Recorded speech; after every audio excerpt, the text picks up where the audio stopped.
Tyler, obviously, emotional game on Saturday, and you'd probably admit not the best game for the offense. So, just looking back at the film, any takeaways that you were able to gather after watching the game again, and how you can move forward from it? Yeah, watched the film. Just got to get better from it. Just a couple miscommunications on a few, missed a few throws. Just key critical moments in the game where, you know, threw an interception where we could have took points. That would have helped the game out a lot.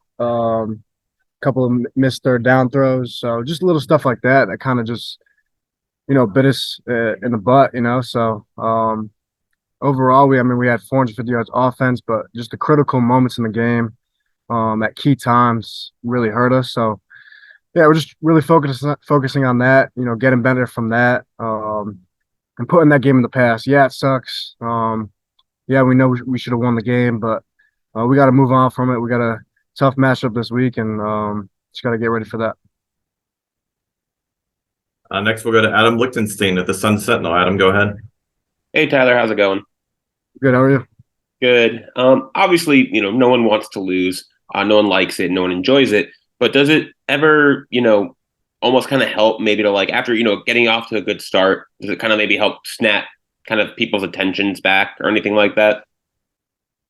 I mean, I wish we could have learned this lesson while winning the game. That would have been nice, but I mean, I think everyone's still locked in no matter what. I think we have a great group of guys who are willing to work no matter what happens. So we're ready to go to work this week. We've had 2 good days of practice so far, and we'll continue to do that and get ready for Saturday. Next, we'll go to Andrea Adelson. Andrea, go ahead. Tyler, I'm curious. I know Georgia Tech had switched their defensive coordinator. Did they do anything different against you guys than what you had seen on film? A little bit. I mean, they did a good job of mixing up coverages and doing a little bit what they had to kind of not confuse me, but just like mix it up. And every play was different. They never played something 2 plays in a row, and he did a great job. So give props to him. And the main thing though, we just have to execute better. We stopped ourselves. We shot ourselves in the foot. So we got to execute better. We got to make more plays. And we're just getting better in practice doing that. So we got to go out there on Saturday and show that we can do that. Next, we'll go to Susan Miller-Degnan. Susan, go ahead. Hi, Tyler. The team itself, how have you guys rallied together? Did you meet at all? And then I wanted to ask about your faith in the coaching staff after such a hard game. Yeah, I mean, we had a whole leadership meeting. We said we're going to put this behind us. We know who we are as a team. We got to get the young guys going as leaders and get the whole team going. So we're putting that behind us and, have the utmost faith in the coaching staff. Really believe in every single one of the coaches we have. They put a great game plan every week for us. So, yeah, not worried about that. They're going to do the best they can to help us succeed. So can't wait for Saturday to get out there with them. Tyler, was the ending? I mean, you're the QB. You're the guy that could have taken a knee. Was it surprising to you what happened? I mean, I'm trusting the coaches, so I'm just playing football and going out there, doing what I have to do. So, yeah, that game's in the past now. So I don't even want to talk about it. We got to move on to UNC. It's a short week, so just got to get ready for this game coming up on Saturday. Thank you. Next, we'll go to Chris Stock. Chris, go ahead. Tyler, just with the understanding you're facing the North Carolina defense, but Drake May on the other side, I was curious your thoughts on him, a fellow quarterback, what he's been able to do, and do you have a connection with him at all through either ACC kickoff, anything like that? Just your thoughts on Drake.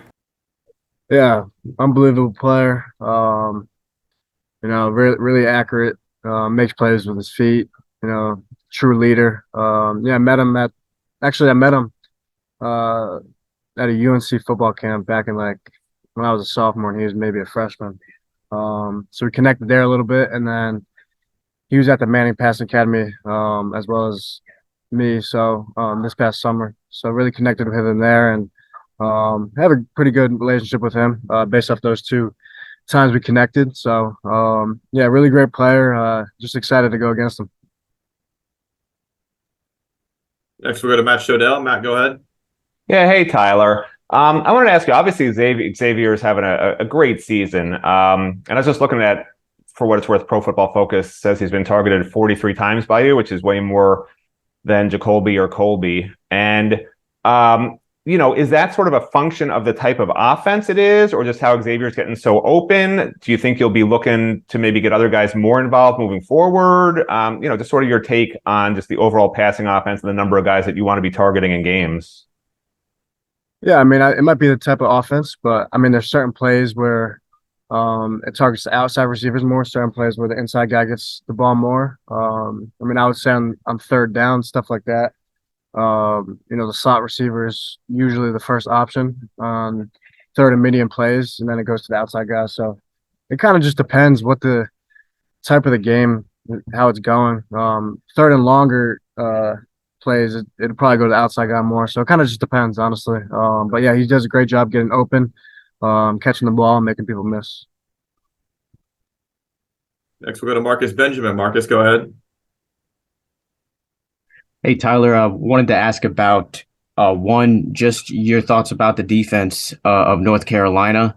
And then after that, just your thoughts on when you played North Carolina in 2021, just any memories from that game and just anything that you want to share from that matchup in 2021. Yeah, the defense is much improved from last year. Just watching them, really good linebackers, DBs, D-line is great. They've been doing a great job this year. So definitely going to be a challenge for us, but we're definitely ready for the challenge. And yeah, I'm excited to go back to Chapel Hill. Really good atmosphere over there. Cool feeling. So yeah, ready to get back there and play a great game. All right. Any other questions for Tyler? All right. Thanks, Tyler. We'll see you Saturday night. Thank you, guys. Good. So, as I'm sure you saw, you got caught on the sideline. Everything kind of went viral. Not, I'm sure, your favorite moment ever, but just what's it been like? Have people been reaching out to you about just kind of everything that happened on Saturday? Yeah, I mean, after the game over the weekend, even now, I've seen a lot of stuff online, social media messages, DMs, texts, whatnot, but it's, overwhelmingly supportive, and I don't really care either way what's on Twitter and Instagram. I'm too old. It just doesn't bother me nowadays. So whatever. I think what the video was and what it was, I think was just display of passion and emotion, and the heart that I got, and exemplifying our team, the character of our guys, and yeah. Next, we'll go to Brian London. Brian, go ahead. Hey, Matt, thanks for taking the time. How do you kind of channel that emotion and put it towards the opponent this week? Kind of, I know everyone says there's the 24-hour rule, put it behind you. But obviously, I mean, you guys were emotional, but now it's time to direct it in a different way towards a new opponent going on the road. So how do you kind of do that? Yeah, you have a short memory. Football, we're lucky to play football game where every single new week you got a new opponent and you got to move on fast, or else you're going to be kind of left behind no matter you win, you lost, whatever. So for me personally, I woke up the next day, Sunday, and it is what it is. It's my 5th year of football. I've won a lot of games, lost a lot of games, and you get up and you move on. Sun goes up. We got to play UNC on Saturday at 7:30 or whatever. You can't dwell on it at all, and that goes for the whole team. That goes for the coaching staff, and you can be disappointed, you can be upset, but no matter what, Sunday morning and this weekend, you got to get up and be like, all right, let's game plan, let's get ready to play North Carolina, and that's what we've done. I think we've done a great job at that this week. Next up, we'll go to Andrea Adelson. Andrea, go ahead. Matt, not to belabor the point, but when you were on the sideline there, was that just an expression of your frustration with the situation, knowing what was about to happen? I think it just going through the game and what had happened throughout the whole course of the game. To be honest, the game should have never been close, right? That offensively, as a unit, top to bottom, we didn't play good enough And from the beginning of the game, we should have punched in a lot of drives, and the game should have never been that close when it came down to it. It required a 5.5 minute, 4 minute drill to close it out. So there's several opportunities throughout every single quarter where we should have put it away. We should have been up by this. It never should have came down to the wire like that. But I think it was just a display of my passion for the game. No matter the circumstances of a loss, I'm gonna be upset pretty much every time, because that's how I am. I put everything into it, go through all week, and then go through an entire game, and stuff happens, and I get emotional, and I'm not shameful of that at all. Next, we'll go to Susan Miller-Degnan. Susan, go ahead. Hey, Matt. Just wondering, have you ever been through something like what happened at the end of last game, and how has the team responded? How has the offense responded? Have you guys met individually? What just the thought there. Yeah, I mean, I don't know how many games I've been a part of now, but I've had several losses and many that hurt more than others. At UCF and whatnot, so it's not an unfamiliar feeling to be upset at the end of a game like that. But like I said, the response from the team, when our leadership council met and whatnot, is all very positive, and it's, hey guys, move on. You have to have a short memory. Like I said, like football's a game of maybe having a short memory. Coaches, players, everyone involved. You got 12 games a season. You put in all the work all year around the calendar year for 12 games. So shit happens and you move on. And the team and every coach has done a great job of that. We just did a Tuesday practice and high energy, flying around, doing it how we should in every single period, every single drill, and we've responded well. And then the follow is just your faith in Mario Cristobal. He's had he's really gotten it hard from outside, and in Mario and Dawson, I guess. I have unwavering faith in both of them. Absolutely, since the day that I met Coach Cristobal, in the first play before I'd even enrolled at the University of Miami, and then Coach Dawson, right as he got to UM in the spring or whenever that time was. Both great minds, great men, and I have nothing at all bad to say about either of them. I love both of them, and extreme faith in both of them for the rest of the season, for today, tomorrow, and moving forward. Absolutely. Thank you. We got time for a couple more. We'll go back to Adam. Adam, go ahead. Hey again. So about the actual game coming up, just what have you seen from UNC's defensive front?